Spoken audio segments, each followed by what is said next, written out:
Mais je voudrais t'encourager, toi qui es marié, homme comme femme, de servir Dieu dans ton couple, sans regarder ton partenaire. Parce que si tu regardes ton partenaire, tu vas te frustrer. Tu vas te livrer à la vengeance. Et tu peux perdre ton salut. Et tu perds Dieu qui peut te secourir. Dieu n'a pas besoin qu'on lui montre ce qui se passe, il voit. Dieu a besoin que nous fassions ce qu'il veut qu'on doit faire. Donc notre responsabilité n'est pas de montrer à Dieu ce qui se passe ou ce que fait l'autre. Je parle à ceux qui sont mariés et je parle à ceux qui aspirent au mariage.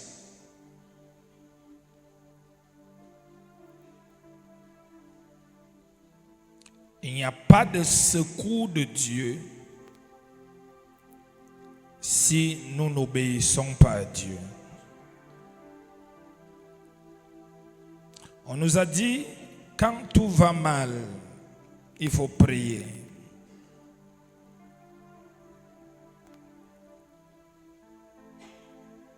C'est vrai. Mais on n'a pas vu ça beaucoup marcher. Mais j'ai vu quelqu'un qui est sorti des troubles, de l'humiliation dont le monde entier était au courant à cause du fait que tout allait mal, mais il a continué à obéir à Dieu. Quelle qu'en soit la forme de la situation, même si on chante tes noms dans les humiliations, dans les radios, on se moque de toi. Obéis à Dieu. Dieu va t'honorer. N'arrête pas d'obéir pour te venger. C'est Satan qui te conseille. Ne dis pas que comme c'est comme ça, moi aussi je fais comme ceci. Souviens-toi d'une chose. Deux seront couchés sur un même lit. On enlèvera un. Rassure-toi que celui qu'on va enlever, ça soit toi. Amen. 1 Corinthiens 7.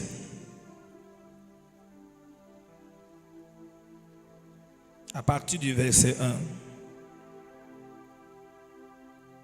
Pour ce qui concerne les choses dont je vous avais écrit, je pense qu'il est bon pour l'homme de ne point toucher de femme.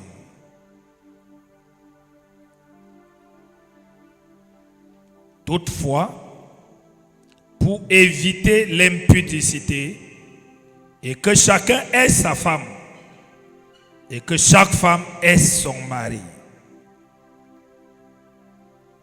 3. Que le mari rende à sa femme ce qu'il lui doit et que la femme agisse de même envers son mari. La femme n'a pas autorité sur son propre corps, mais c'est le mari. Et pareillement, le mari n'a pas autorité sur son propre corps, mais c'est la femme. 5. Ne vous privez point l'un de l'autre, si ce n'est d'un commun accord pour un temps, afin de vaguer à la prière, puis retourner ensemble, de peur que Satan ne vous tente par votre incontinence. Je dis cela par condescendance. Je n'en fais pas un ordre. Je voudrais que tous les hommes fussent comme moi, mais chacun tient du don de Dieu un don particulier, l'un d'une manière, l'autre d'une autre. À ceux qui ne sont pas mariés et aux veuves, je dis qu'il leur est bon de rester comme moi, mais s'il manque de continence, qu'ils se marient. Car il vaut mieux se marier que de brûler.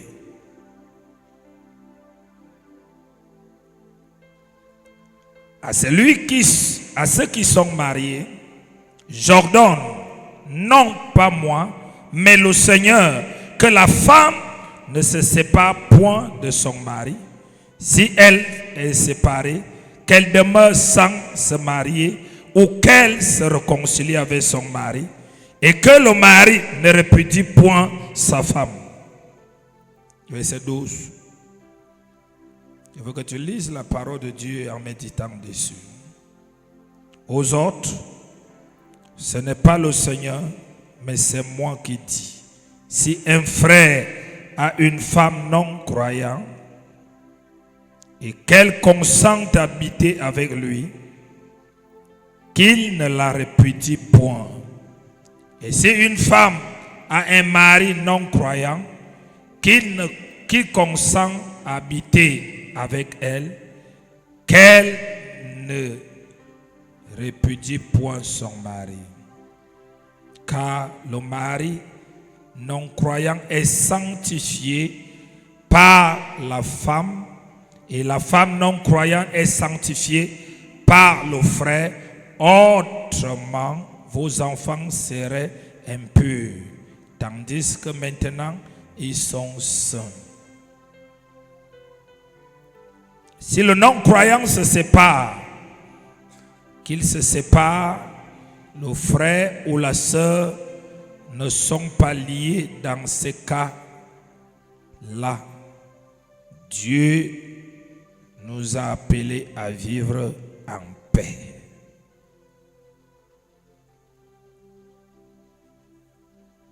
Verset 28.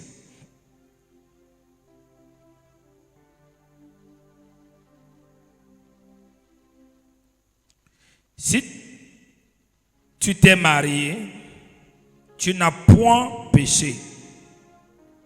Si la Vierge s'est mariée, elle n'a point péché. Mais ces personnes auront des tribulations dans la chair et je voudrais vous les épargner. Verset 29. Voici ce que je dis, frère, c'est que le temps est court, que désormais ceux qui ont des femmes soient comme n'en ayant point.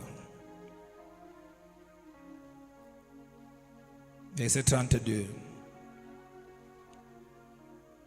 Ce verset regarde toute personne qui n'est pas en couple, qui n'est pas mariée.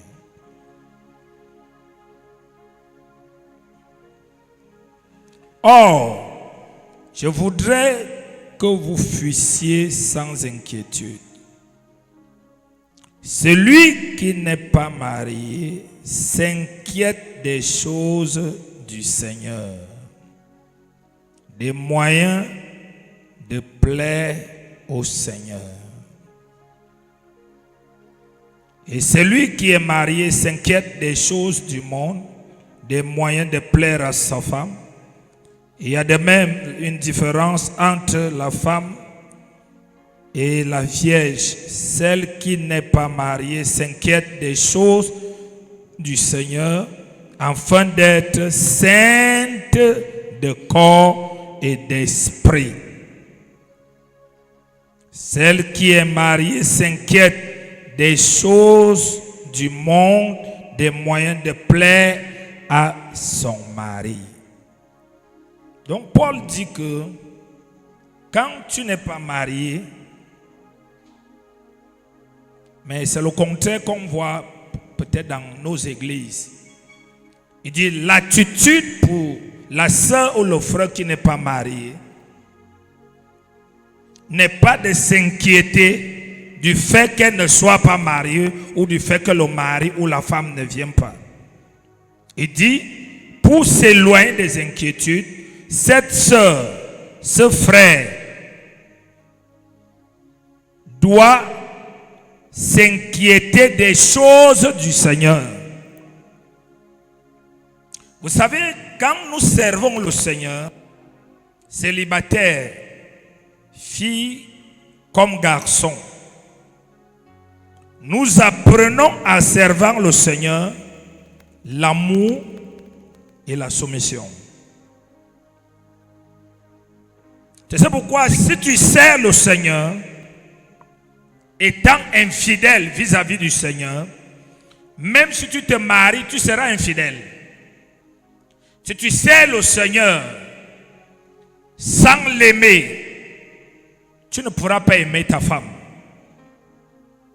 Si tu sers le Seigneur uniquement pour des intérêts, tu vas te marier uniquement pour des intérêts. Donc chaque personne qui est célibataire doit préparer son mariage en se soumettant au Seigneur, en s'inquiétant des choses, des moyens de plaire au Seigneur. Pourquoi? Parce que Dieu représente le mariage comme l'Église et Christ. Il dit que l'Église est l'épouse de Christ. Et le rôle de l'Église, c'est de se soumettre à son mari qui est Jésus.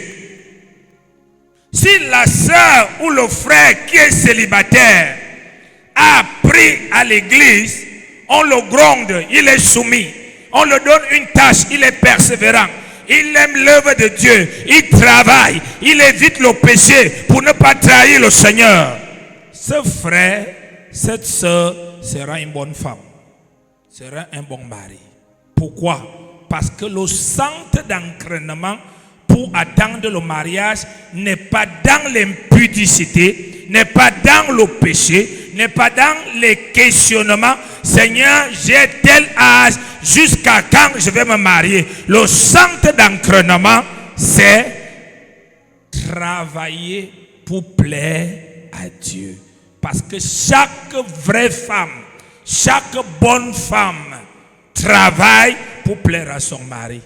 C'est quand la femme est mauvaise qu'elle travaille pour se plaire à elle-même. Et nous savons que pour plaire à quelqu'un, pour faire des choses qui plaisent à quelqu'un, il faut qu'on cherche d'abord à connaître ce que la personne aime. On ne peut pas plaire à quelqu'un en faisant ce que nous croyons être bien. Non, c'est impossible. Chaque fois que tu veux faire plaisir à quelqu'un, chaque fois que tu veux plaire à quelqu'un, chaque fois que tu veux servir quelqu'un, la première des choses, c'est de savoir qu'est-ce que la personne aime, qu'est-ce que la personne n'aime pas. Il dit, cette fille, ce garçon qui veut se marier, apprend à s'inquiéter, apprend à plaire à Dieu, à s'attacher aux choses de Dieu. C'est pourquoi il va avoir des épreuves. Il sera sous un dirigeant. Il sera sous un pasteur. On va le gronder parfois alors qu'il n'a rien fait. On va le sanctionner parfois alors qu'il n'a rien fait. On va lui parler mal. On va lui faire des injustices. Toutes ces choses préparent son cœur à supporter le mariage avec ses troubles. S'il démissionne, sache que l'homme qui va épouser cette femme,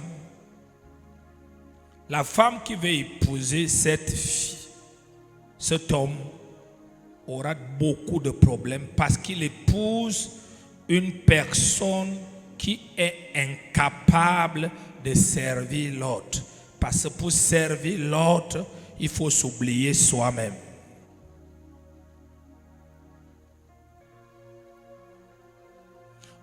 dans le mariage, l'homme sait la femme sait l'homme. L'homme n'a pas le temps de se regarder, c'est sa femme qui le regarde. La femme n'a pas le temps de se regarder, c'est l'homme qui le regarde. C'est pourquoi cet homme peut dire, ma femme, il faut que je fasse ceci pour elle. Il faut que je fasse ceci pour elle. C'est pourquoi cette femme peut dire, il faut que je fasse ceci pour mon mari. Parce que je l'ai vu comme ça. Pourquoi? Parce qu'il a son regard sur son mari. Mais qu'est-ce qui l'amène à agir ainsi? C'est parce qu'il a appris en tant que célibataire à avoir le regard sur le Seigneur et sur les choses du Seigneur pour voir ce qui ne va pas dans la chose du Seigneur, afin de prier, afin de donner, afin d'aider, afin de servir.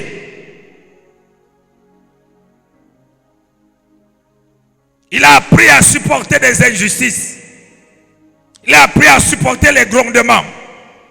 Lorsque son mari, ça ne va pas aller, il va commencer à parler n'importe comment. Son cœur sera tranquille parce que son cœur a été travaillé pendant qu'il était dans le service du Seigneur. Mais les rebelles, c'est impossible. C'est impossible.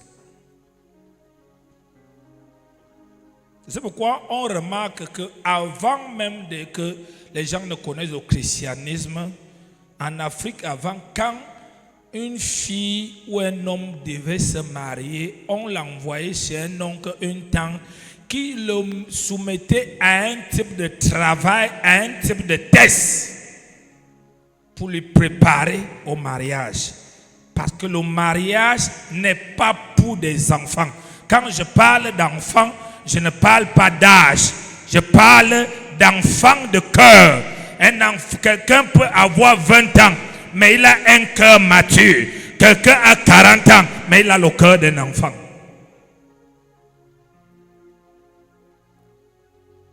Quand un homme épouse un enfant, ou une femme épouse un enfant, il y aura beaucoup de problèmes, beaucoup d'incompréhension, beaucoup de choses. C'est pourquoi Dieu nous garde célibataires. Toi qui as été converti étant célibataire, à partir du moment que tu es célibataire, tu dois t'inquiéter. Dis avec moi, je dois m'inquiéter de plaire, les moyens de plaire au Seigneur. Mais plusieurs personnes ne passent pas cette étape. Ils servent Dieu en forniquant, en commettant l'impudicité, en étant orgueilleux, en étant insoumis. Et il dit, Seigneur, envoie-moi le mari. Dieu ne peut pas te donner son fils ou sa fille qu'il a bien travaillé pendant que toi, tu ne t'es pas soumis à lui.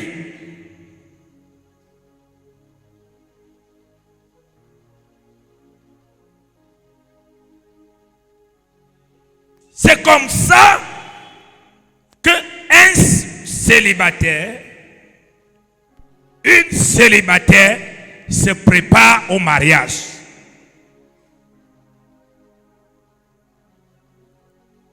En étant à l'époque, chez les catholiques, ma grand-mère me parlait, il y avait ce qu'on appelait Siksa. On prenait les jeunes filles, tout jeunes, on les envoyait à Siksa. Ils étaient formés là-bas. Comment ils doivent servir, se soumettre, respecter un homme. Parce que pour qu'un couple tienne, il faut une femme mature et non un homme mature. Si un homme est mature et la femme n'est pas mature, ce couple va tenir pour un peu de temps et un jour il va se gâter. Parce que la femme est la base de la famille. Mais les femmes d'aujourd'hui, ils cherchent plutôt des hommes matures pendant qu'elles sont immatures. Ça ne peut pas marcher. Dieu a créé la maternité en chaque femme avec une capacité profonde de supporter des choses parfois insupportables.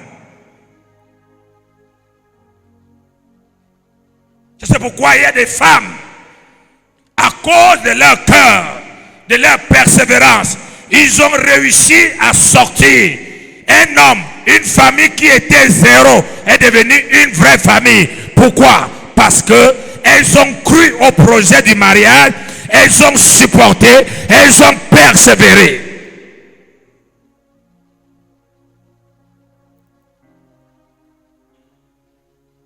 C'est pourquoi le cœur de la femme doit être travaillé. Parce que c'est un cœur qui doit bercer. C'est un cœur qui doit porter une famille. Porter une famille n'est pas facile. L'homme est un gros gaillard, très responsable, autoritaire, respecté hors de la maison. Mais à l'intérieur du foyer, l'homme a souvent certains comportements comme un bébé. Comme si les enfants veulent l'amour de maman, papa veut l'amour de maman. Pourquoi? Maman est la base de la famille. Car le foyer, c'est le monde des émotions. Tu peux être un bon directeur, tu peux être un bon pasteur, tu peux être un bon commissaire, tu peux être un bon président de la République, mais ne pas être un bon mari. Ce que tu supportes au bureau, tu ne supportes pas ça à la maison. Tu supportes même les choses plus grandes au bureau, mais tu ne supportes pas dans la maison. Parce que le mariage touche à l'émotion, réveille les émotions. Or, le travail, ce sont des principes. Il n'y a pas d'émotion. Il y a des émotions d'amour, il y a des émotions de ceci, et ça affaiblit l'un comme l'autre, ça attache l'un à l'autre comme l'autre, et chacun devient vulnérable. C'est pourquoi les mots dans le foyer font plus mal que les mots dehors. Alors que parfois les mots dehors sont plus durs. Parce que tout homme, tout le monde peut l'insulter, ça ne va rien lui dire. Mais sa femme l'insulte, c'est comme si le monde entier lui a insulté.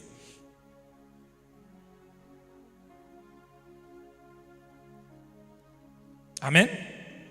Donc cette jeune fille, ce jeune garçon doit s'attacher au Seigneur. Avant de revenir dans 1 Corinthiens 7, nous allons lire quelque chose dans 1 Corinthiens 6.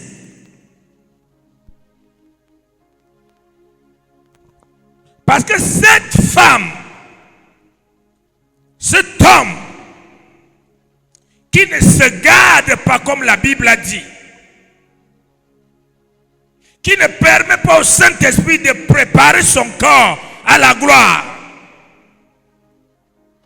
et qui vit n'importe comment, et qui va rencontrer la fille de Truie, le gars de Truie qui s'est gardé, il y aura fusion des malédictions.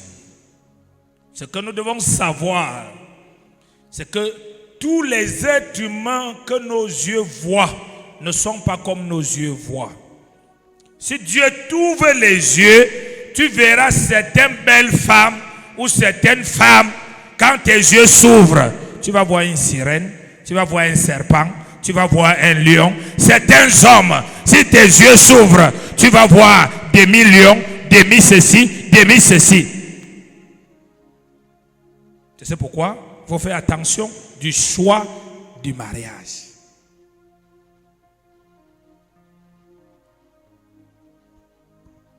Il dit, ce célibataire doit s'attacher au Seigneur.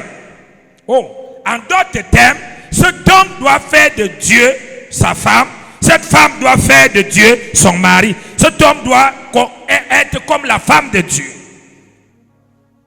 Il va apprendre la fidélité avec Dieu, l'honneur avec Dieu, le respect avec Dieu, la capacité de se préserver avec Dieu, savoir ses limites avec Dieu.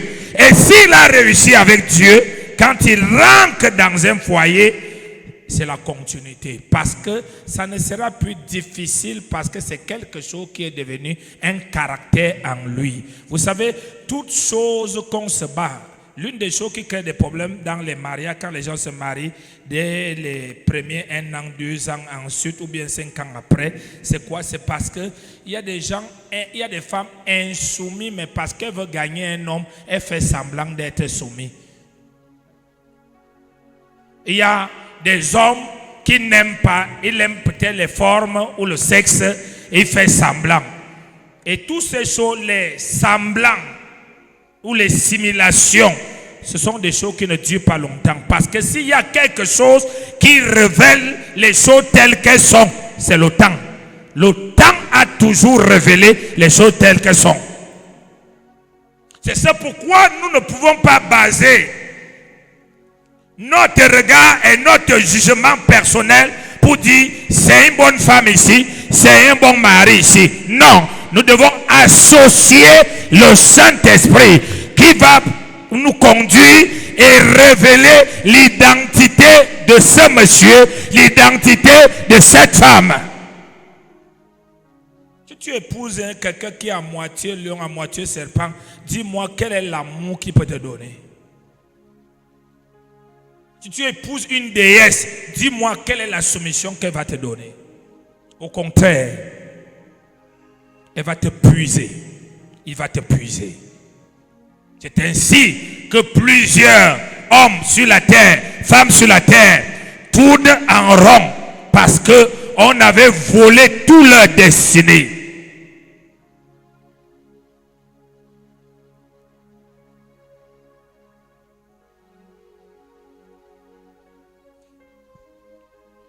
Corinthiens 6, le verset 16. Loin de là, ne savez-vous pas que celui qui s'attache à la prostituée est un seul corps avec elle?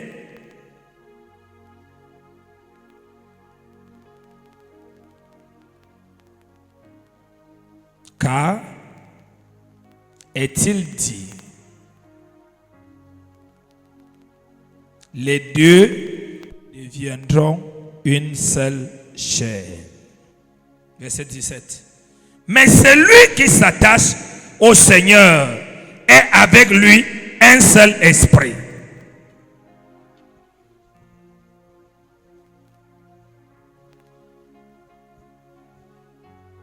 Tu vas épouser une femme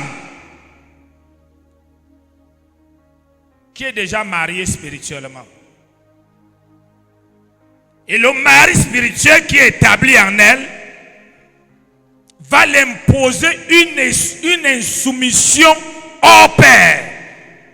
Parce qu'il y a certaines femmes comme ça et certains hommes. Quand toi-même tu as les yeux, tu sais le Seigneur, tu n'as pas besoin d'être prophète pour voir que ça c'est un démon.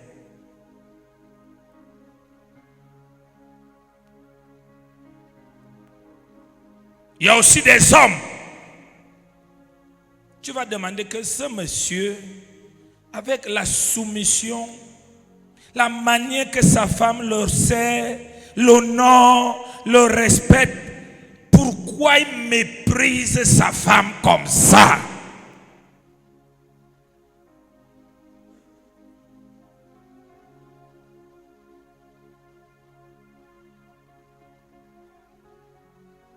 La cause, elle est spirituelle. Parce que tu as épousé un homme qui a une femme spirituelle. Il y a des hommes parfois qui sont polygames spirituellement. Donc ils ont plusieurs femmes spirituelles. Il y a des femmes qui ont souvent un mari spirituel ou plusieurs maris spirituels.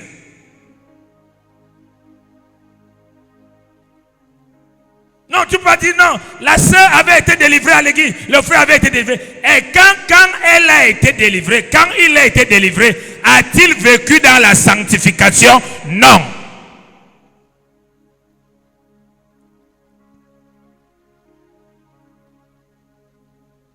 Les mariés.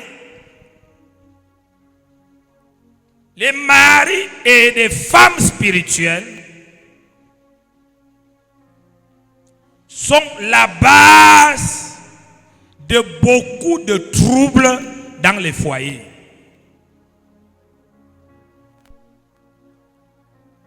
Ils troublent le caractère. Ils créent la contradiction, c'est-à-dire l'autre parle, l'autre ne comprend pas, l'autre s'oppose même sans rien comprendre. Ils peuvent amener des maladies. Ils peuvent amener à un des partenaires un dégoût sexuel. Et comme ils peuvent amener à un partenaire un goût, une envie sexuelle exagérée et pervers.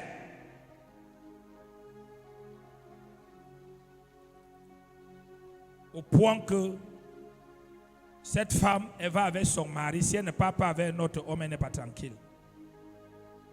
Cet homme va avec sa femme. Si elle ne part pas avec d'autres femmes, il n'est pas tranquille. Pourquoi? Il est marié spirituellement. Je me souviens encore un jour, nous avions l'église à Tam Tam. Il y avait une maman, elle avait plus de 40 ans de mariage. Et dans les 40 années de mariage, elle n'avait jamais connu la paix. Son mari était un grand directeur. C'était problème sur problème. Elle-même, elle avait le dégoût de son mari. C'est pourquoi beaucoup de femmes qui sentent mal lorsqu'ils ont des rapports sexuels avec leur mari, qui ne se sentent pas à l'intérieur, qui ont le dégoût, qui résistent leur mari, 80% c'est parce qu'il y a un esprit qui est leur mari. Donc l'esprit empêche qu'ils aient plaisir avec leur mari. Et 10% seulement sont des femmes qui ont été violées. Ils ont été violés. Mais ils n'ont jamais dit à personne. Le viol a déformé son corps, son cœur.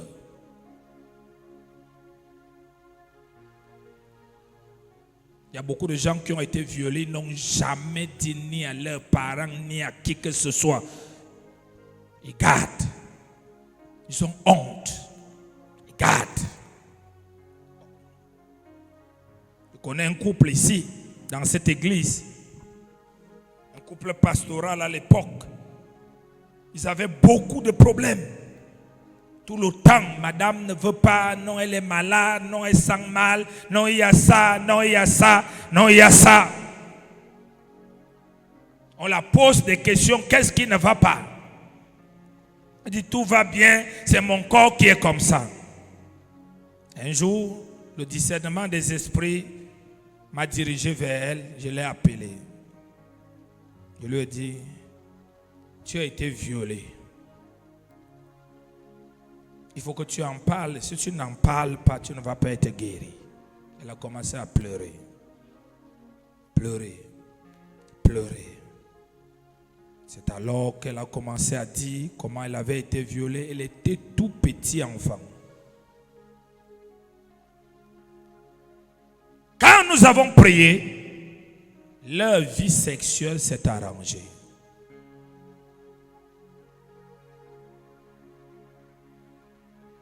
Donc il y a 10% qui ont été violés.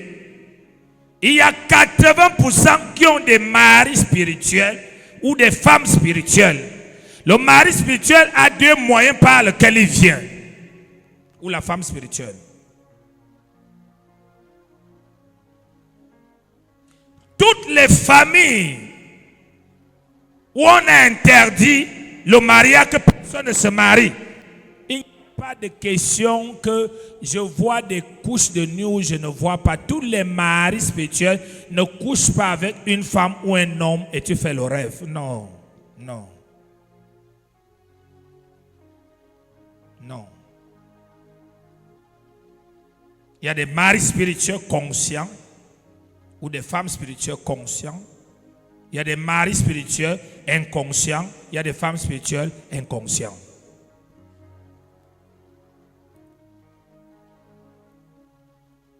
Beaucoup de femmes rebelles sont souvent habitées par l'esprit de Jézabel. Parce que l'esprit de Jézabel, c'est un esprit qui aime commander. C'est un esprit qui aime s'opposer. C'est un esprit qui aime dominer.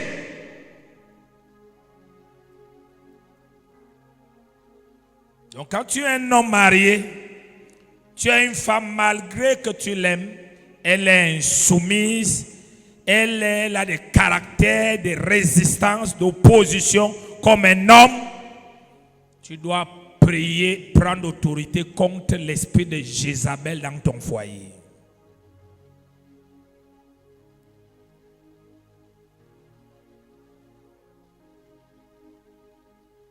Donc, toutes les familles qui ont signé des alliances, qu'il n'y aura pas le mariage dans notre famille, automatiquement, ils ont dédié leur sang et leur sexe à un esprit appelé mari spirituel ou femme spirituelle. Ça veut dire que quand l'enfant naît, s'il est garçon, s'il est femme, il est encore tout petit, il appartient déjà à cet esprit.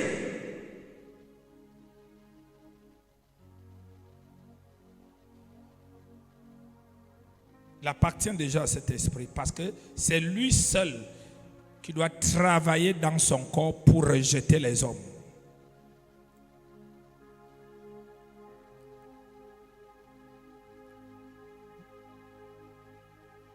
Donc on appelle ça des maris ou des femmes spirituelles héréditaires. C'est lié au sang, c'est lié à l'histoire de la famille. Ça n'a pas besoin que tu aies péché ou pas. Tu peux même naître de nouveau. Si tu n'as pas regardé dans ta famille que les gens ne se marient pas, dans la famille maternelle comme paternelle, et tu es resté tranquille en disant: je suis en Christ, je suis une nouvelle créature, de toute manière, ma situation sera différente. Tu verras, la même situation va t'accompagner avec la Bible entre les mains.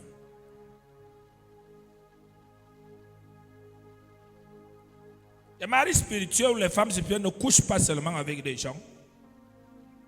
Les maris spirituels et les femmes spirituelles influencent les choix sexuels des gens, excitent les désirs sexuels. Tu verras des gens qui se masturbent. Ils croient qu'ils se masturbent seuls, alors qu'ils se masturbent avec un esprit qui est là.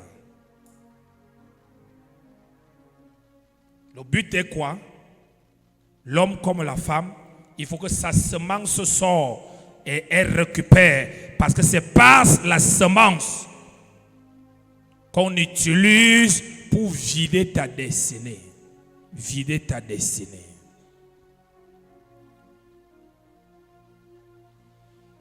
Si tu es dans la foi, tu as du mal à rester seul.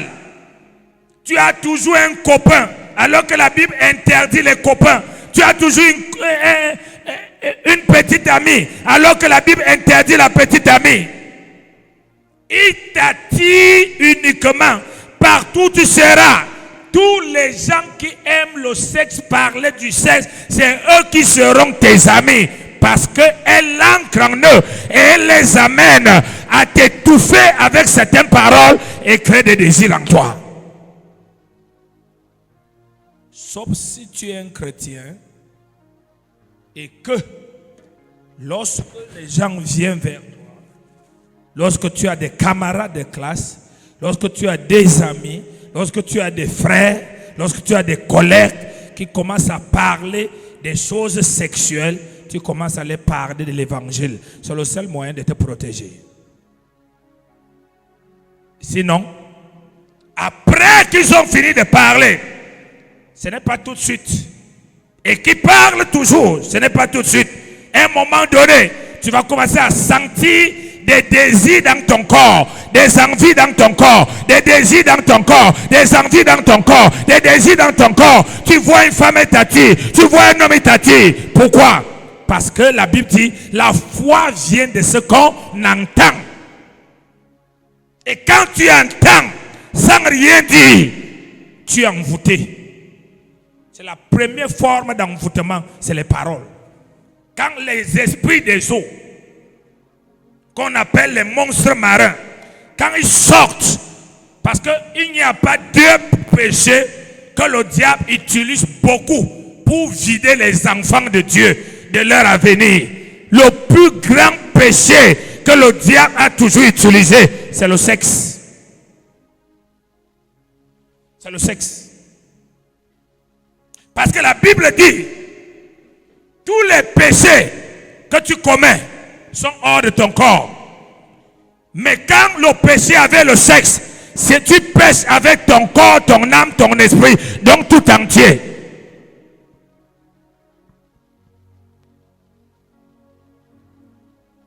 Tu verras plusieurs dans les églises, 20 ans de foi, il n'est rien. Pourquoi? Dès que Dieu déverse, un homme lui séduit, il récupère. Il croit que c'est un homme alors que c'est un agent du diable qui a été envoyé. Donc Dieu déverse, une femme lui séduit, il récupère. Donc il est devenu la vie pour le monde des ténèbres. Donc le monde des ténèbres récupère tout ce que Dieu envoie à travers lui. Tant que la personne n'a pas récupéré, il ne fait que dire qu'il aime. Mais dès qu'il a fini de récupérer, il tourne le dos. Tout ça parce que la personne est envoyée par le mari ou la femme spirituelle héréditaire. Toutes les familles où les hommes comme des femmes aiment les femmes. Ils sont de femme en femme, de femme en femme. Les femmes des hommes en hommes, des hommes en hommes. Il y a cette famille dédiée à la sirène. Donc la sirène les utilise consciemment ou inconsciemment pour vider les gens. Et en même temps en les vidant. Donc quand tu épouses un mari, tu dois être curieux de savoir avant de l'épouser comment est sa famille.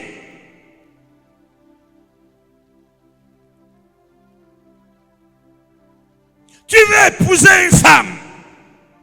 Comment est cette femme? Leur famille est comment? Leur village est comment?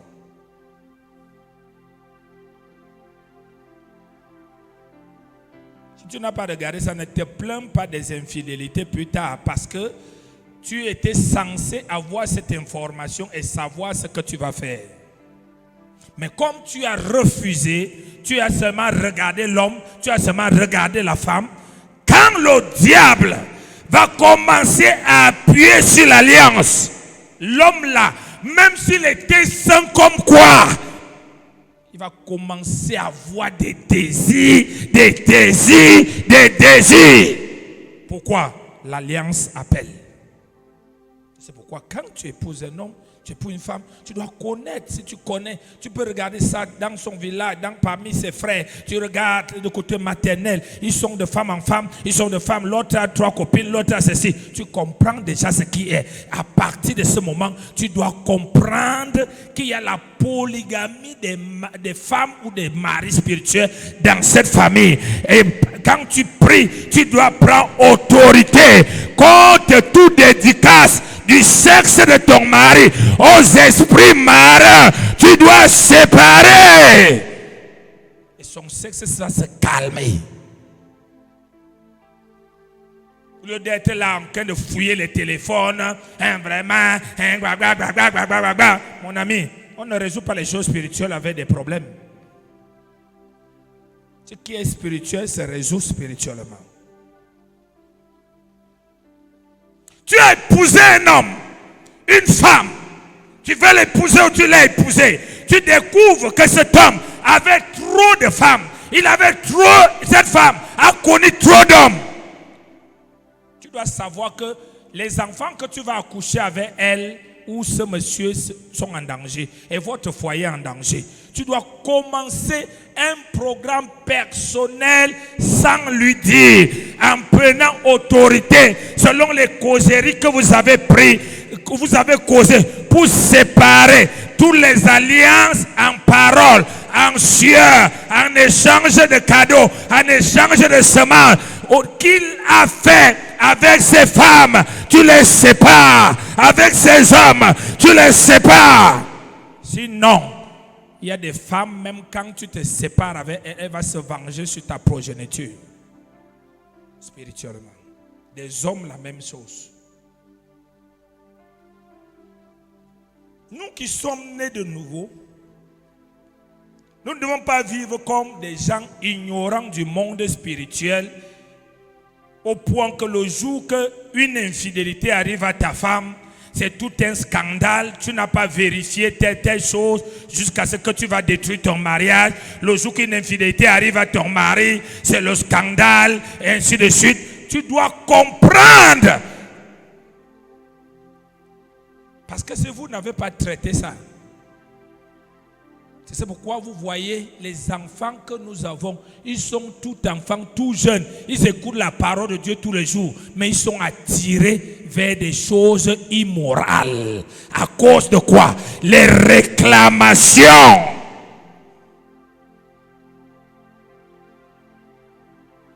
Les réclamations. Ces choses-là ne se règlent pas avec les colères. Ces choses se règlent par la prière, par des programmes.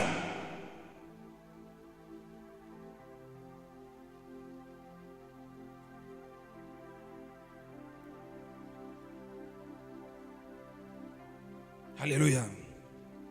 Donc quand quelqu'un a un mari spirituel ou une femme spirituelle,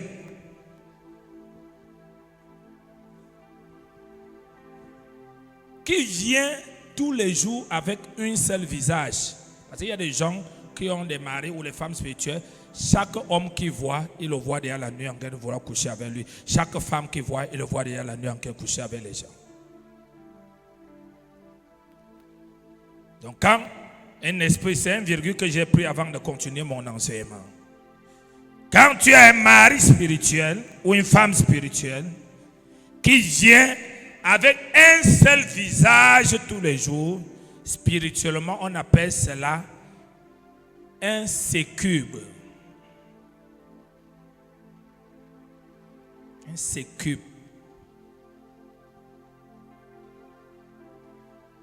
Mais quand tu as un mari spirituel qui prend différents types de visages, parfois, même si quelqu'un t'a pas dragué, dès que tu le vois, regarde avec les yeux, tu le vois déjà la nuit. Ce n'est pas la personne, c'est le mari spirituel qui t'habite. Souvent, certains gens, ne connaissant pas ces profondeurs spirituelles, se sont mis à se séparer avec tout le monde. Non, la personne est mauvaise. Je l'ai vu dans mes rêves. Je l'ai vu dans mes rêves. Parce que les chrétiens, dès que tu as vu quelqu'un dans les rêves, c'est bon. Non, c'est pas comme ça. C'est le mari spirituel qui t'habite ou la femme spirituelle. Quand il prend différents types de visages, on les appelle les incubes. Les incubes sont différents des sécubes. Et les incubes et des sécubes sont différents de la femme sexuelle et de l'homme sexuel. Les femmes sexuelles ou des sirènes sont des esprits de famille. Ils sont parmi les esprits de famille. Ils sortent de l'eau. Ils entrent dans les corps des jeunes filles et des jeunes garçons. Et ils se mettent à séduire parce qu'ils ont toujours la mission sur des enfants de Dieu. Leur mission première, quand ils sortent, c'est sur des enfants de Dieu. Ils viennent dans des églises. Ils font semblant de confesser Christ. Ils font semblant d'aller dans les eaux du baptême. Ils demeurent à l'église. On les envoie dans les établissements. On les envoie dans les lieux de service. Avec une seule chose. Séduire. Séduire les enfants de Dieu. Parce que le sexe est très dangereux. La Bible dit, celui qui s'allie à une prostituée devient un même corps. S'il devient même corps, il devient prostitué. C'est pourquoi la Bible dit, l'homme quittera son père et sa mère, s'attachera à sa femme, les deux deviendront un.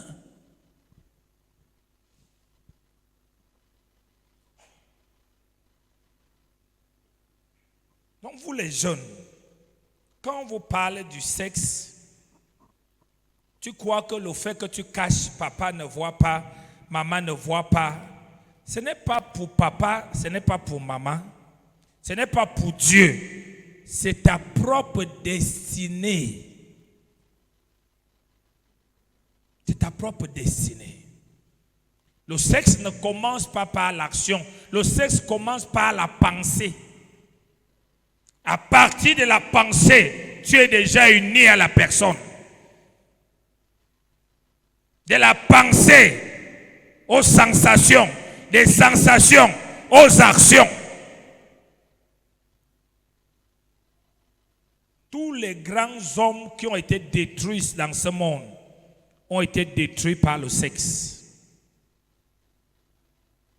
Toutes les grandes femmes qui ont été détruites dans ce monde ont été détruits par le sexe. Tomber amoureuse de la mauvaise personne, c'est vendre ton âme au diable. Tu diras non, je vais prier après, je vais déclarer la séparation après. Oui, il y a la séparation, mais est-ce que tu pourras récupérer ce qu'on t'a pris? C'est là la question. C'est ce qui est en nous qui fait de nous. Si on a pris ce qui est en toi, tu ne seras plus rien.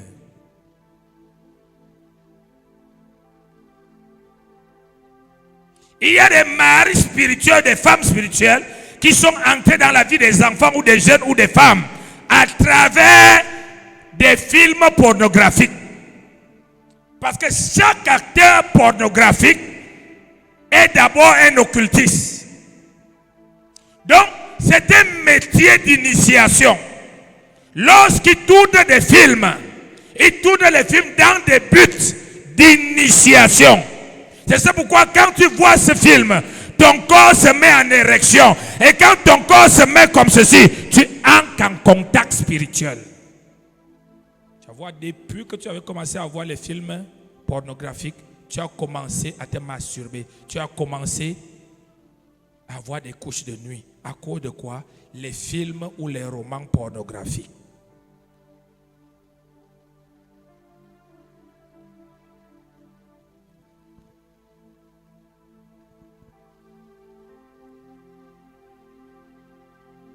Ne dis pas que non. Je ne connaissais pas la personne. Si la personne, si c'est une autre tribu, il n'est pas de ma famille, il ne peut pas connaître si je suis chrétien ou pas. S'il y a une seule chose que tu dois connaître, c'est que, dis à ton voisin, le diable te connaît. Écoute, le diable a vu Ève.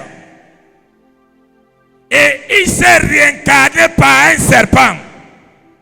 Il est venu séduire. Chaque homme doit prier pour sa femme.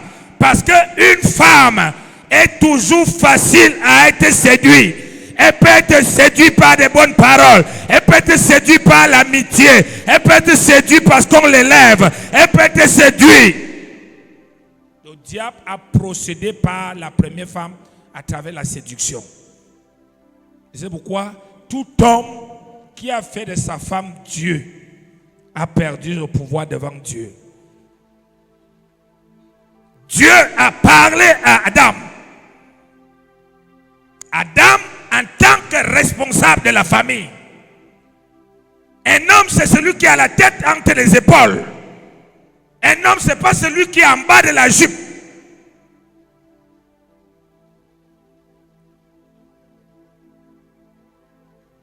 Première erreur d'Adam. Genèse 1, verset 26.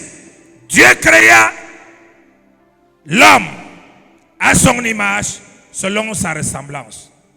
Première erreur d'Adam, c'est sa déclaration. Fais attention, Marie, des déclarations que tu fais à ta femme.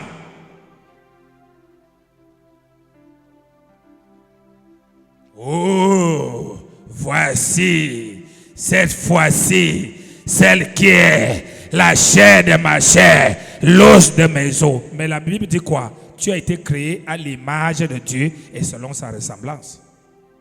Maintenant, tu te sépares de Dieu et tu t'attaches à la créature que Dieu a créée et tu te vois à son image. À partir de ce moment, Adam avait perdu son autorité. C'est pourquoi quand Ève mange le fruit, elle vient, elle n'a pas flatté Abraham et Adam. Elle a seulement donné et le gars a pris, il a mangé. C'est l'une des causes de certaines familles, de certains ministères. La femme, elle aide l'homme. La femme n'est pas le patron de l'homme. Quand tu es un chef, ton rôle est de prendre tous les avis afin d'examiner et de prendre la bonne décision de ce qui est bien. Ton rôle n'est pas que toi, tu ne sais pas ce qu'il faut faire. Tu écoutes seulement ce que madame dit. Tu écoutes seulement ce que madame a dit. Tu écoutes seulement ce que madame dit. C'est bon d'écouter sa femme. Mais il faut savoir que on n'écoute jamais un être humain sans le Saint-Esprit. Tout être humain peut se retrouver à un moment donné. Le diable parle déjà dans sa bouche. Regarde Jésus, il marche avec ses disciples. Le diable se met à parler à travers la bouche de Pierre. Un jour, tu peux entendre ton mari, le diable, parler dans sa bouche. Oh, je vais prendre une autre femme. Vraiment, tu n'es plus la femme qui me plaît. Au lieu que ça t'énerve, tu dois faire ce que ton maître Jésus a fait. Tu ancres dans la prière, tu dis Satan, sors de mon mari, sors de son cœur. Non, tu vas prendre une autre femme. Moi-même, je vais prendre un autre homme. Diable plus diable égale diable. Il faut examiner les paroles des hommes pour savoir l'esprit qui est derrière. Quand un couple se détruit, ce n'est pas le jour qui se sépare que le couple se détruit.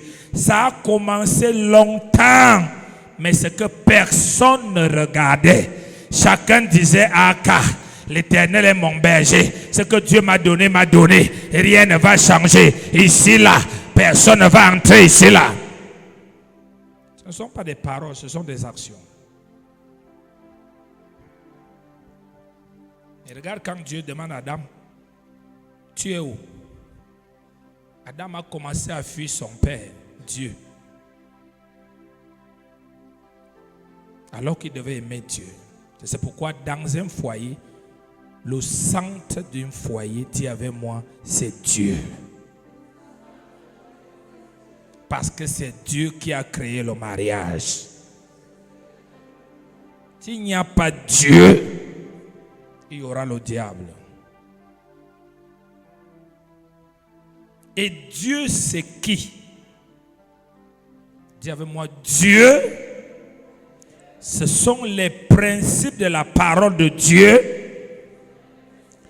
mis en pratique à travers chaque conjoint sans regarder l'autre. C'est ça qui amène Dieu. Parce que le problème que nous nous plaignons que Dieu, c'est comme si Dieu n'était pas dans nos foyers, dans nos maisons, c'est parce que nous voulons voir Dieu par nos prières. Non. Pendant que moi, l'homme, je fais ce que je veux et non ce que Dieu veut. Pendant que toi, la femme, tu fais ce que tu veux, tu ne fais pas ce que Dieu veut. Même quand il y a des problèmes entre nous, on ne consulte pas la parole de Dieu pour voir comment régler les problèmes. On est prêt à unir le monde entier que de parler à Dieu.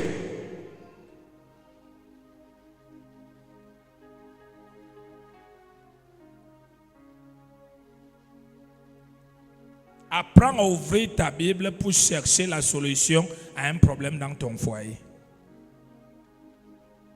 Si tu n'arrives pas à trouver, apprends à rencontrer le serviteur de Dieu pour lui demander, je veux savoir ce que Dieu dit de cette situation. Pas un marabout qui va commencer à te dire, j'ai vu dans le règne spirituel, mais quelqu'un qui va ouvrir la Bible, qui va lire et te donner. Tu parles, tu pries et le Saint-Esprit t'aide à pratiquer et la solution s'établit.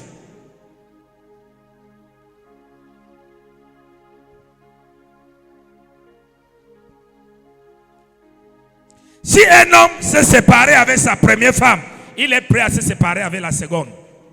Parce que l'esprit de séparation est en lui. Si une femme a quitté un mariage une fois, elle est prête à quitter une deuxième fois. Si elle ne fait pas un travail spirituel dans sa vie.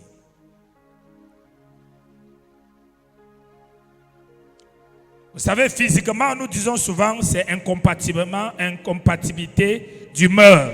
Mais spirituellement, ce n'est pas ce qui existe. Pour avoir un mariage heureux, il faut gérer son mariage d'abord spirituellement. D'abord spirituellement. Tu gères les enfants spirituellement.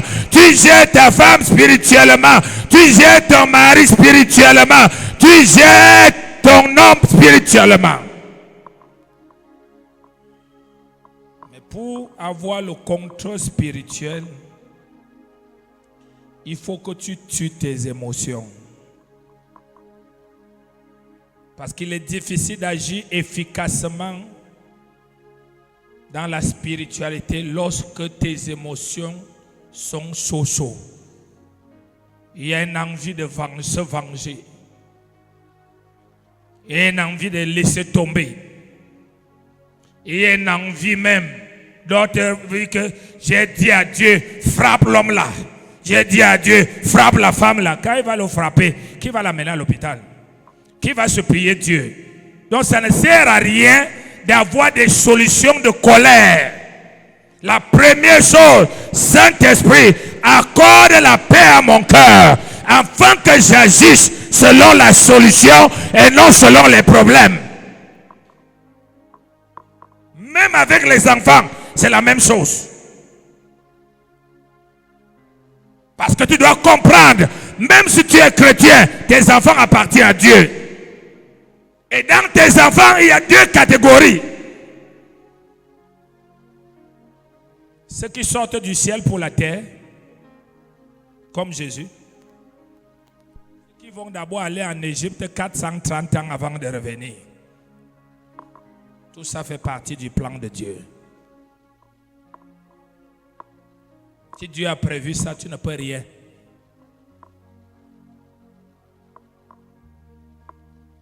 Parce que quand il sortira de l'Égypte, il va enseigner aux gens les souffrances de l'Égypte. Amen. La spiritualité. Qu'est-ce qu'on appelle la spiritualité? La spiritualité, c'est simplement la capacité à mettre en pratique la parole de Dieu vis-à-vis des situations. Même si une situation est comment, tu choisis ce que la parole de Dieu dit. C'est ça qu'on appelle être spirituel. Pas la spiritualité diabolique comme parle à l'église aujourd'hui. C'est-à-dire les gens n'obéissent pas à la parole de Dieu. Ils te disent je suis spirituel. On cherche la spiritualité là. Ça doit être la sorcellerie.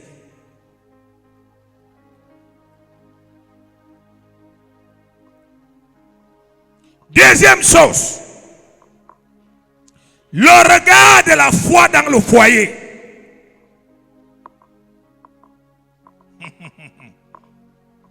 Le regard de la foi.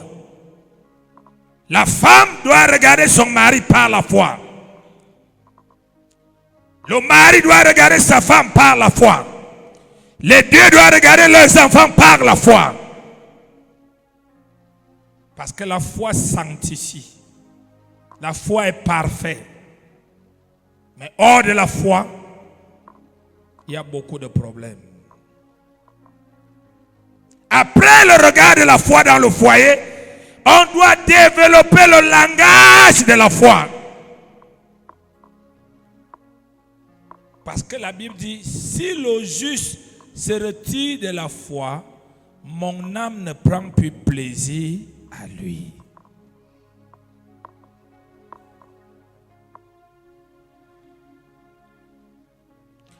Ne parle pas de ton mari selon ses erreurs. Parle de lui selon la parole de Dieu, selon ce que tu crois qu'il doit être. Parle de ta femme selon ce que tu crois qu'elle doit être. Parlez de vos enfants ce que vous croyez qu'ils doivent être. Vous fermez la porte aux incantations des sorciers et tout ce qui déclare leur souhait pour votre famille. Mais Dieu sait combien les mères à l'église ouvrent les portes au diable avec des paroles bizarres qui n'ont rien. Tu peux bien blâmer ton enfant sans péché. Tu peux bien blâmer ton enfant sans dire des choses qui livrent ton enfant au diable. Maman m'appelle Satan. Et selon toi, non, c'est parce que j'étais en colère. Écoute-moi bien. La spiritualité, les paroles, non, dans les paroles, on ne connaît pas les blagues dans le règne spirituel. C'est pourquoi Dieu ne blague jamais. Quand il dit ça se passe, le diable dit ça se passe. Donc quand tu dis que tu blagues, tu auras Satan là. Blâme l'enfant pour ce qu'il a fait. Dis à ton mari ce qui t'énerve. Dis à ta femme ce qui t'énerve. Ne commence pas à dire, à tirer le diable. C'est pourquoi la Bible dit de sanctifier. Sanctifier, c'est de parler par la foi.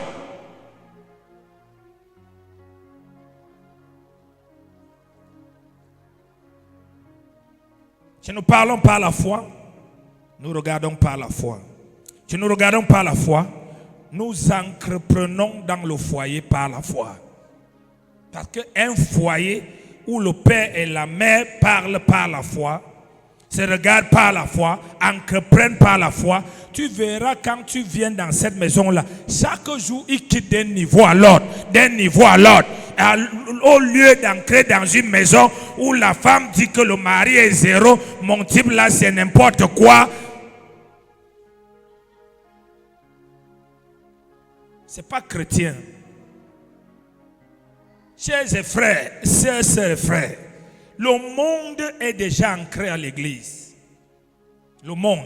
C'est pourquoi à l'église aujourd'hui, personne n'a plus peur de Dieu. Même quand on prêche quelque chose que tu fais, ce n'est plus comme quand on était avant. Que quand on prêche, tu pleures, tu te répands, tu changes. Tu dis, ah, c'est pas mon problème. Je continue ma chose. Pourquoi? Le monde à l'église. C'est pourquoi vous voyez, les miracles deviennent rares. Tu vois certaines personnes, ils sont à l'église 24 sur 24, mais tu ne vois aucun signe ni de grandeur ni de bénédiction de Dieu. Pourquoi? Son corps est à l'église, mais son âme et son esprit ne sont pas à l'église. Tu viens à l'église en obéissant à ce qu'on dit à l'église, tu deviens l'église. Parce que le plan de Dieu, c'est que chacun d'entre nous doit devenir son église.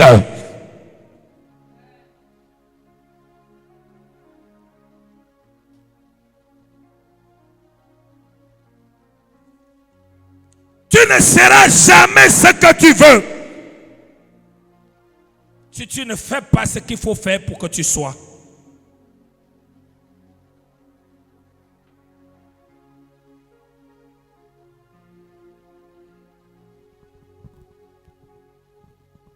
Un foyer chrétien doit éviter de faire les problèmes la nuit. Il doit savoir que chaque fois qu'ils voient que chez eux à la maison, leur part de problème commence toujours la nuit, il doit comprendre qu'il y a un hôtel de sorcellerie aux environs, là où ils sont, qui se prépare à rendre leurs prières inutiles. Quand tu es conscient de la spiritualité, tu commences à faire attention. Quand tu n'es pas conscient de la spiritualité, tu dis n'importe quoi, tu fais n'importe quoi et tu te plains devant les gens. Tu dis, oh Seigneur, Seigneur, le Dieu est mon Dieu, je l'aime de tout mon cœur. Tu prends les selfies, Jésus, il n'y a que moi et toi. Tu es devant moi, derrière. On t'a dit que Jésus peut voir les selfies. Jésus voit le cœur.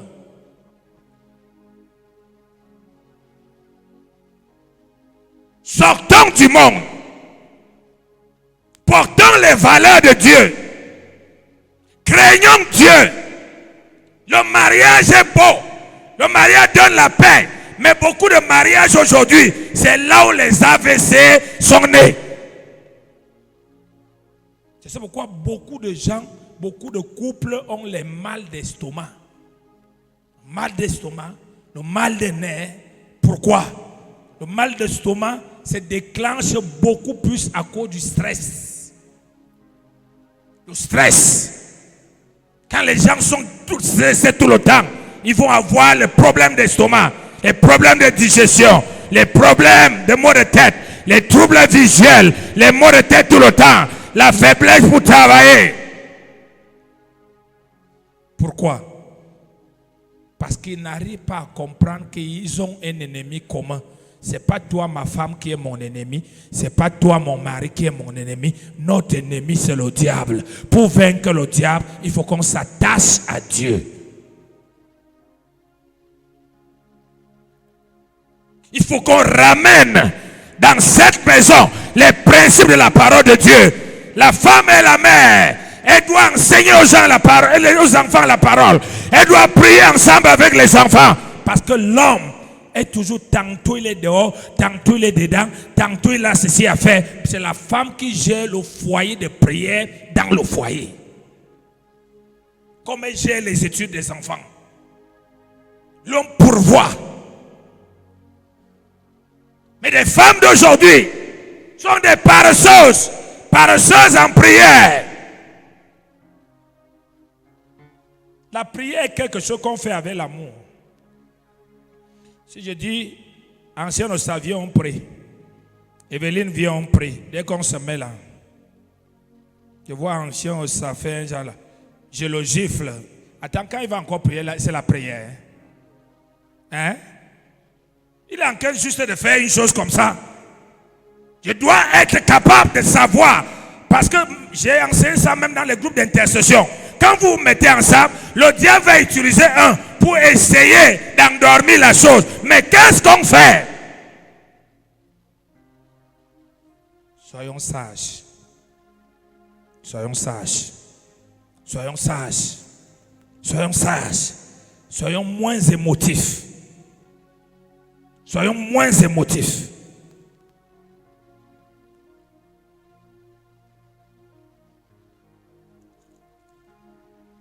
Dans 1 Corinthiens 7, il dit,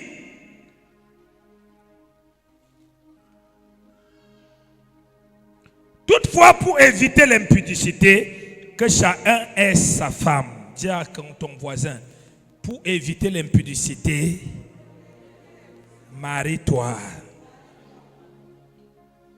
Si tu n'es pas prêt à te marier, marie-toi avec le Saint-Esprit. Tu vas sentir les mêmes sensations comme un homme.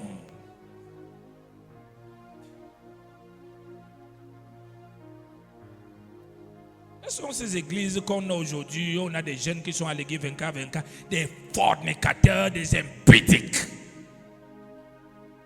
Ils sont là à l'église. Alléluia, amen. Alléluia, amen. Je vais t'amener des vidéos ici sur les témoignages, comment les jeunes et les enfants étaient en enfer et brûlés.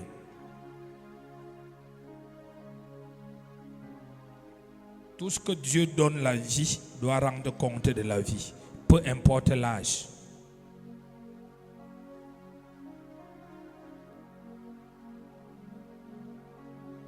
Alléluia. Il dit que le mari rende à sa femme ce qu'il lui doit. Ah. Tu as épousé une femme. Le rapport sexuel dans le mariage est une chose qui approche, qui attache. C'est une chose qui arrange beaucoup de problèmes même sans bavarder. Mais tu vas voir beaucoup d'hommes aujourd'hui. La femme pas dormir, il tourne au salon, film après film, film après film, film après film, film après film, film après film. Tu fuis la femme que tu as épousée. C'est pourquoi les femmes ont des caractères forts. Parce que en eux, il y a une force qui ne sort pas. Quand ça ne sort pas, ça devient comme le banga dans la tête. Tu as épousé la femme pour faire quoi?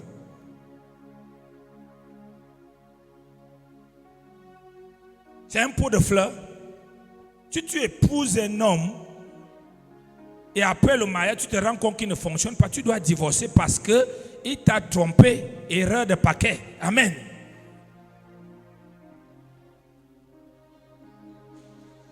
Est-ce que tu avais besoin d'un frère? Est-ce que tu avais besoin d'une soeur? Tu avais besoin d'une femme et d'un homme. Oh!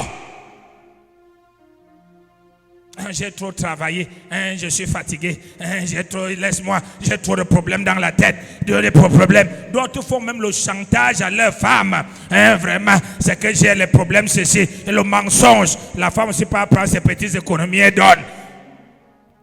Prostituée, garçon.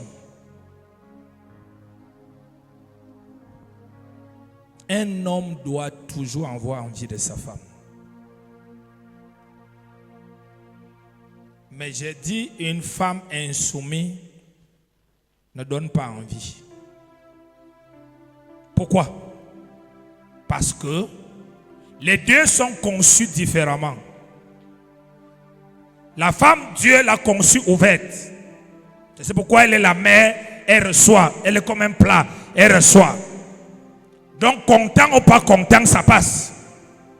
Mais l'homme doit se mettre debout. Pour se mettre debout, il faut que l'état d'esprit soit bien. Si l'état d'esprit n'est pas bien, il y a la faiblesse sexuelle.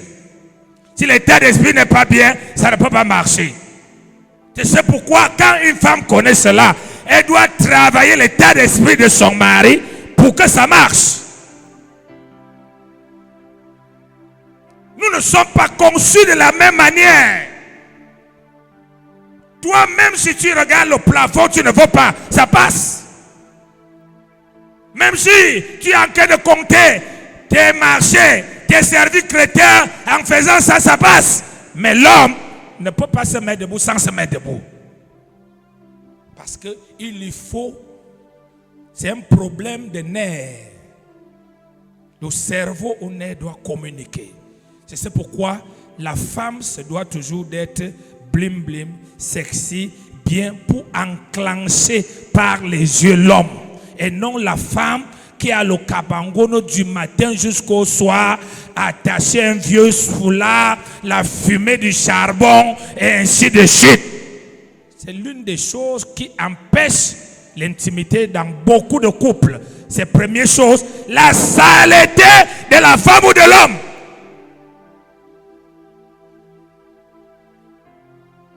Tu sens. Mais tu veux qu'on t'embrasse.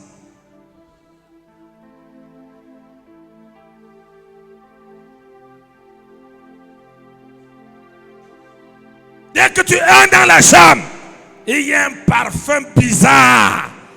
Ça tue toute l'atmosphère. Non. Lave-toi bien. Parfume-toi bien. La femme est une fleur. La femme est une fleur. Une fleur doit toujours être arrosée pour rester tout belle et tout jolie en vie.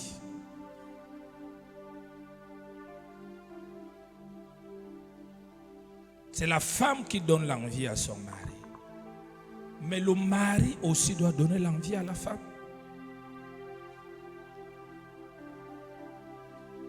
Tu es là toujours avec les pantalons de 1960, parfois avec l'huile partout.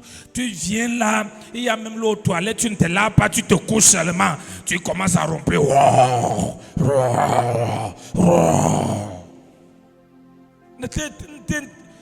Ne sois pas surpris que dès que vous allez vous réveiller le matin, petit bonjour, problème, petit ceci, problème, petit ceci, problème. Alors que lorsque les choses se passent bien, on se lève le matin avec le petit chant doux. Alléluia.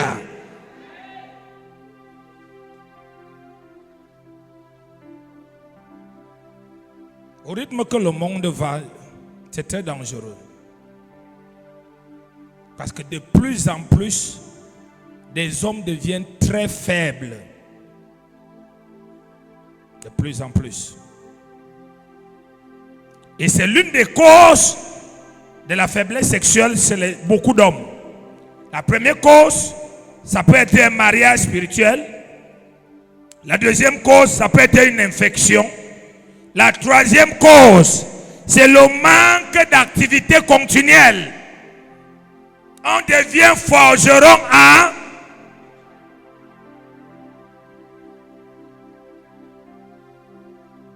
Tu fuis la femme, tu as épousé la femme quoi? On sait que dans le couple, c'est la femme qui doit fuir l'homme. Tu dois te rassurer que ta femme doit te fuir. Que pardon, pardon, pardon. Oui, et non que c'est toi. Tu fais des semblants, tu crées les tensions à la maison parce que tu sais que vous allez aller dormir. Il ne faut pas qu'on te prononce. Tu commences avec des choses bizarres. Hey! Où est l'homme?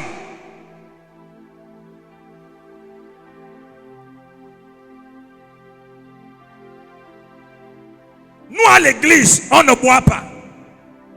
Sauf comme il y a beaucoup de chrétiens qui boivent déjà. J'ai vu une vidéo d'un évêque qui dansait les petits pays. Je dis, messe, l'église. Depuis 98 que je suis né de nouveau, je n'ai plus jamais écouté une musique mondaine. Sauf si elle chante que je passe quelque part. Depuis 98, toutes mes musiques sont de Dieu.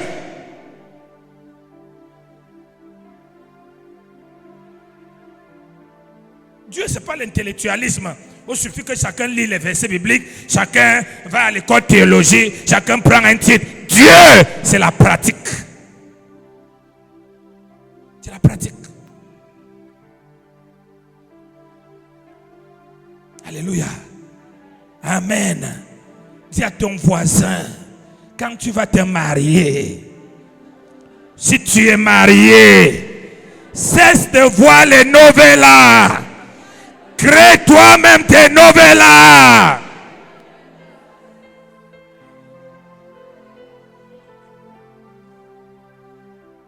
On dit que nous les chrétiens, on n'est pas romantiques. Qui a dit ça?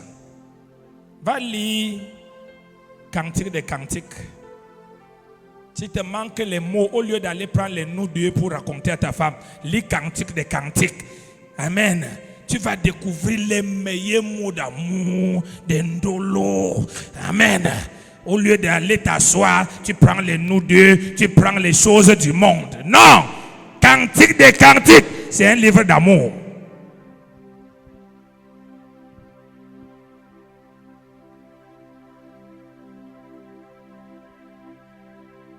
Une femme, on ne peut que dompter une femme par l'amour. On ne peut pas dompter une femme par la force. On va juste couvrir une bombe à retardement. Quand on sera vieux, ça va exploser. On ne peut pas dompter un homme par des manipulations. On dompte un homme par la soumission.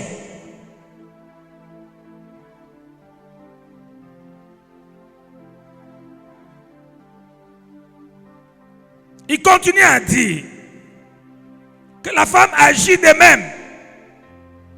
Dis avec moi, Marie, rends à ta femme ce que tu lui dois. La femme, rends à ton mari ce que tu lui dois. Qu'est-ce que tu lui dois ici? L'argent. Hein?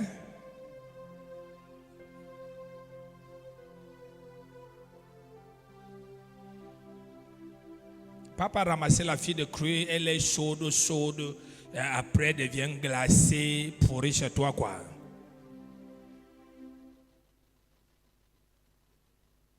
C'est pour ça que tu entends les femmes, tu es un homme. Attends, tu es un homme là, tu crois que ça veut dire quoi? Que tu n'es pas garçon aux yeux, qui ne te voit pas garçon. C'est que ce que les garçons font, tu peux faire ça.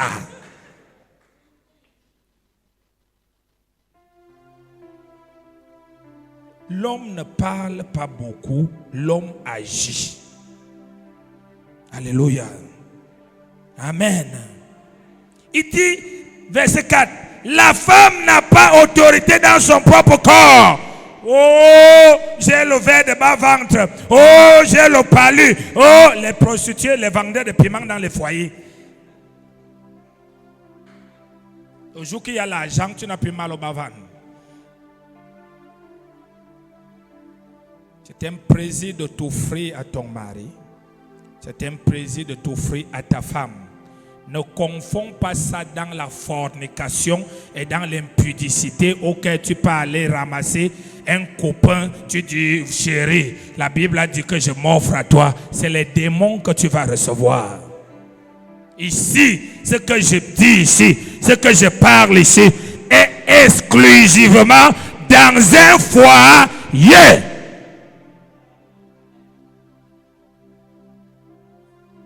Mais on a comme impression que les fornicateurs sont plus amoureux que les mariés légaux. Tu les vois partout dans la fornication et l'adultère. Mais les mariés.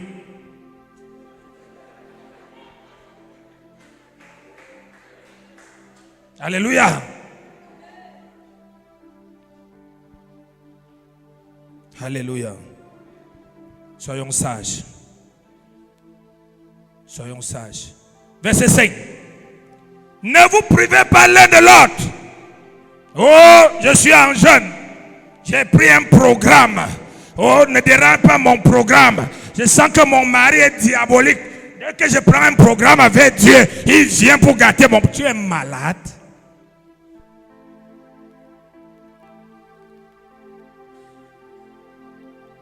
Ma femme, elle veut gâter mon programme. J'ai dit que cette semaine, je me consacre avec Dieu. Non, chérie, laisse-moi. Donc ta femme est impure. Donc quand elle va te toucher, Dieu te quitte. Ignorance. La Bible dit, ne vous privez pas l'un de l'autre. Dis à quelqu'un, ne vous privez pas. Quand tu vas te marier, si tu es marié, ne te prive pas.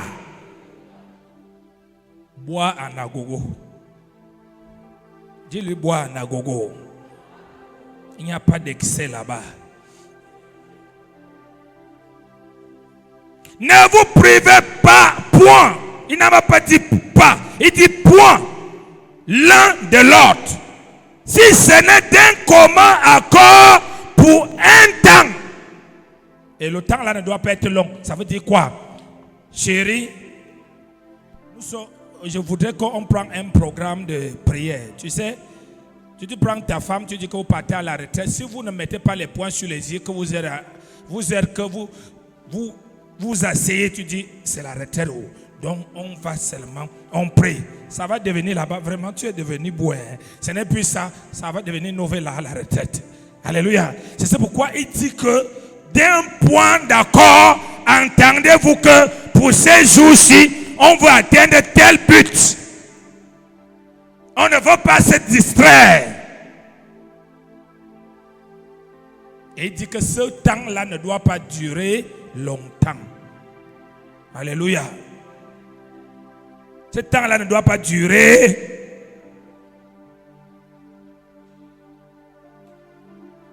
Il dit, et ce temps-là, c'est pourquoi, afin de vaguer à la prière, puis retourner ensemble, de peur que quoi? Qui ne vous tente? C'est le temps de séparation qu'il y a eu quelques minutes entre Ève et Adam que Satan est venu.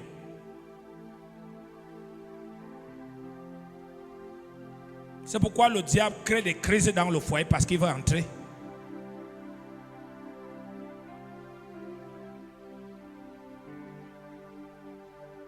Rends ton mari meilleur. Rends ta femme meilleure. Tu ne peux pas épouser un homme et quelqu'un t'arrête un jour et te dit tu donnes trop le corps à l'homme. Hein? Quand tu donnes trop le corps à l'homme, l'homme va te... C'est ton homme. Hein, vraiment, ta femme là, tu te laisses trop aller avec elle. Hein? Hein, vraiment, tu ne connais pas les femmes. C'est ta femme. Ce n'est pas ta copine. Il y a deux personnes qui te voient nu. C'est ta mère quand tu es petit et ta femme ou ton mari. Comment quelqu'un vient jusqu'à venir te dire le mariage finit mais la famille ne finit pas? Est-ce que la famille peut te donner ce que le mariage te donne? Hein? Si la famille peut te donner ça, pourquoi tu es nerveux? Tu n'as pas les frères et soeurs, tu es nerveux, pourquoi? Tu ne vois pas tes frères, tu ne vois pas ton père, ta mère. La famille est sacrée, non? Dis à ton voisin, il y a les endroits que la famille ne peut pas arriver.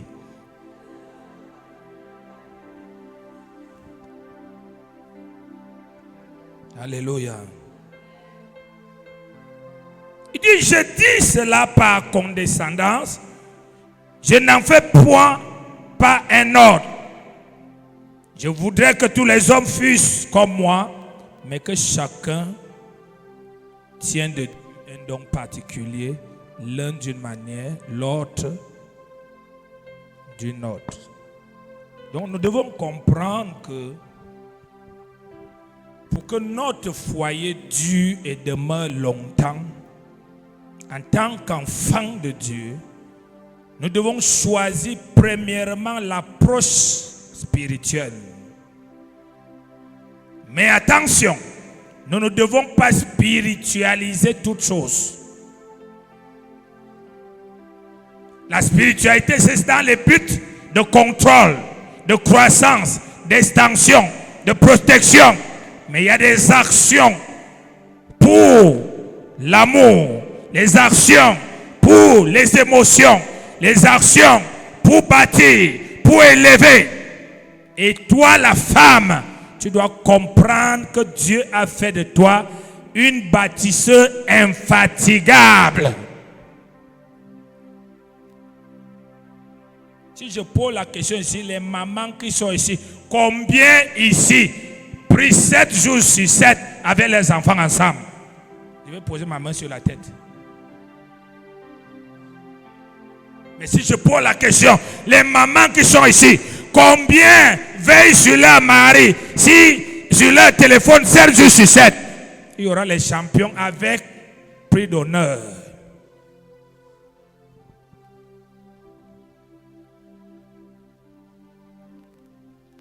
La bénédiction ne peut pas s'établir dans une maison où les principes de la parole de Dieu sont bafoués. La bénédiction ne peut pas s'établir dans une maison où la prière a foutu le camp. Et pour prier ensemble, il faut l'accord. On peut être ensemble, mais on n'est pas en accord. L'accord qui unit la famille dans la prière, c'est l'amour de l'un et de l'autre. L'amour des enfants vis-à-vis des parents, l'amour du mari vis-à-vis de la femme, l'amour de la femme vis-à-vis du mari. C'est une puissance, c'est un volcan spirituel que lorsqu'ils ouvrent la bouche, le Seigneur parle. Pourquoi? L'accord.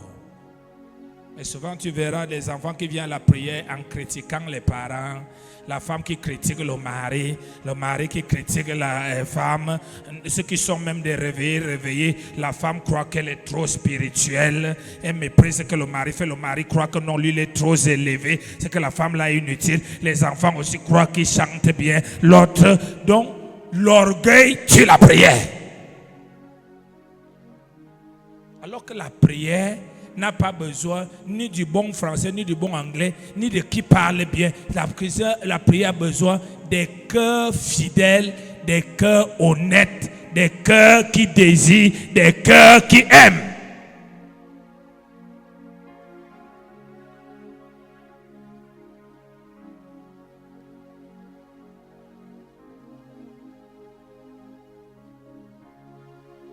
Est-ce que tu m'entends ce soir?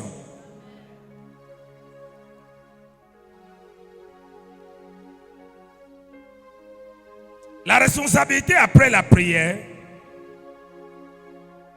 c'est le langage et les actions. Le langage et les actions doivent être conformes à ce que nous prions. Si le langage et les actions est différent de ce que nous prions, tu verras donc dans cette maison, on prie 24 sur 24, mais il n'y a pas grand-chose. Pourquoi? Parce que la bouche est devenue la porte de la famille, la porte qui détruit la famille. À minuit, tu dis que ton enfant est diable. À minuit, tu dis que ton mari est diable. À minuit, tu dis que ta femme est diable. La Bible dit que si tu te mets en colère, ne pêche point. Se mettre en colère n'est pas un péché, mais c'est ce que tu dis qui est un péché.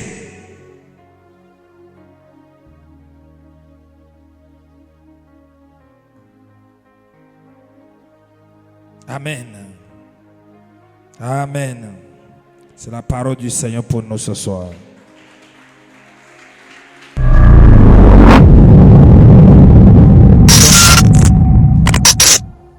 Nous allons prier 20 minutes.